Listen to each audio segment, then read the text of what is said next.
Hello, I'm Miss Popper and I'm an art, design and technology teacher, and the book that I read as a child that stayed with me is Goodnight Mr. Tom by Michelle Magorian.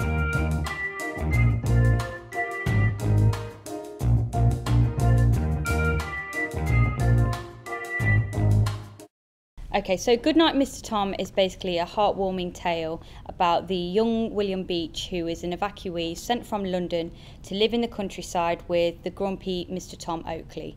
And though the two of them have experienced tragedy in their past, and they both overcome it by building a kind of father-son relationship that they both missed out on. And there's some tragedy, but there's also a lot of joys in there, and it's a real good, feel-good book to read. So one of my favourite parts in the book is a kind of a turning point where Mr. Tom discovers that actually William's not had quite the childhood that's regular to everyone else, and they've just gone out for a walk, and they've gone and got very wet walking the dog, and William is just wearing, you know, normal jumper and trousers, so he's drenched through. So they go in and Mr. Tom is just going to get his belongings so that he can change out of them, and that's the bit that I'm going to read you now. Okay, so he added some coke to the fire and left the room.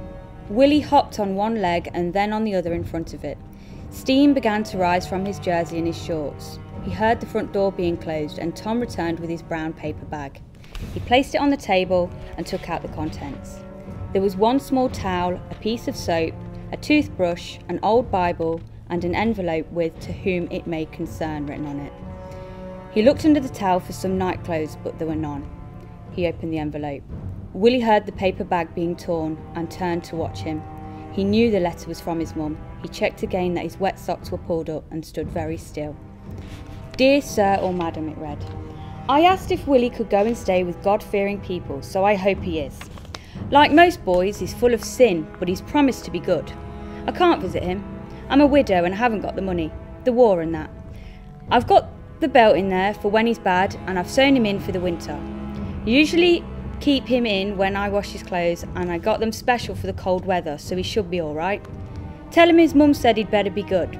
Mrs. Beach." Tom folded the letter and put it into his pocket. He found the belt at the bottom of the bag. It was a brown leather one with a steel buckle. He put it back in the bag and took out the towel, the soap and the toothbrush. Willie stood with his back to the fire and stared uneasily up at him.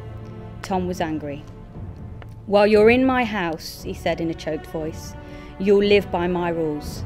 I ain't ever hit a child, and if I ever do, it'll be with the skin of me hand. You got that?" Willie nodded.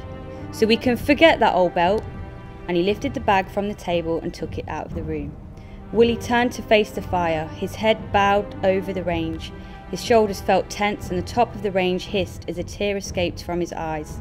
He heard the door close behind him and hurriedly wiped the cheeks. Okay, I definitely recommend Goodnight Mr. Tom. It's a really heartwarming tale, and I really enjoyed the way it unfolds. There's twists and turns, you know. You kind of want to find out, is Will going to have his happy ever after? Is Mr. Tom going to go back to being a grumpy old man? So it's really enjoyable, and I thoroughly recommend that you read it. Thanks for listening.